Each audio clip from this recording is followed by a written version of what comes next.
Mercedes-AMG GT S is a truly fantastic car. It looks great, the interior is gorgeous, and if you drive it hard, it'll leave you grinning like an idiot for days. Leave the racetrack behind, and the GTS will also devour long stretches of highway like nobody's business. If you need a back seat, though, you're out of luck. The GTS is a true two-seater. At least you used to be out of luck. If Mercedes-AMG is to be believed, the new GT 4-door Coupe is a legitimate 4-door sports car. Design-wise, the GT 4-door Coupe looks more like the new CLS than the Coupe it shares a name with, but that's not necessarily a bad thing. The redesigned CLS is a good-looking car, and AMG's designers did a great job of making sure the 4-door GT looks like a proper AMG. Even with unique headlights, a stretched cabin, and a proportionally shorter hood, no one is going to mistake the sedan for a run-of-the-mill Mercedes. Even better, the 4-door GT retains the original GT's rear hatch for an added dose of practicality. Inside, it's a similar story. The 4-door GT's cabin borrows lots of styling from other modern Mercedes sedans, but it does get a few unique design cues.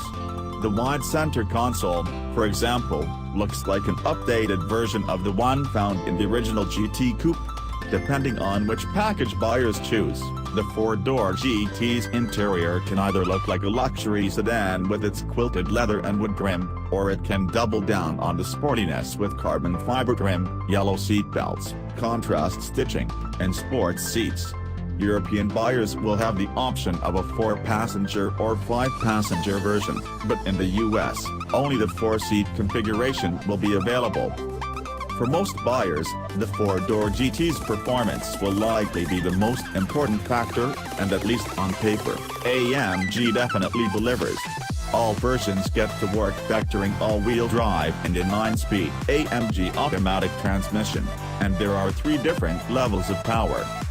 The bass version, the GT53, gets a turbocharged 3.0-liter inline-6 good for 429 horsepower and 384 pounds-to-foot of torque.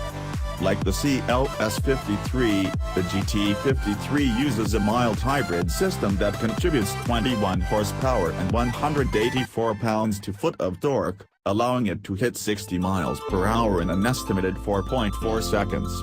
Step up to the mid-level GT63, and the 4.0-liter twin-turbo V8 makes 577 horsepower and 553 pounds-to-foot of torque, good for a 3.3-second run to 60 miles per hour, according to AMG.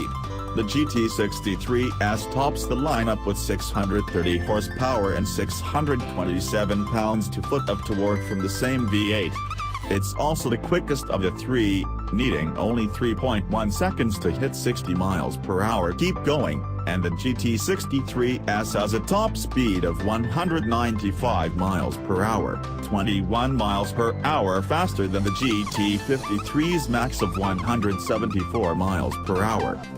To make sure the 4-door GT could hold its own on a racetrack, AMG says it engineered an exceptionally stiff chassis, even using a rear anti-roll bar from the GTR.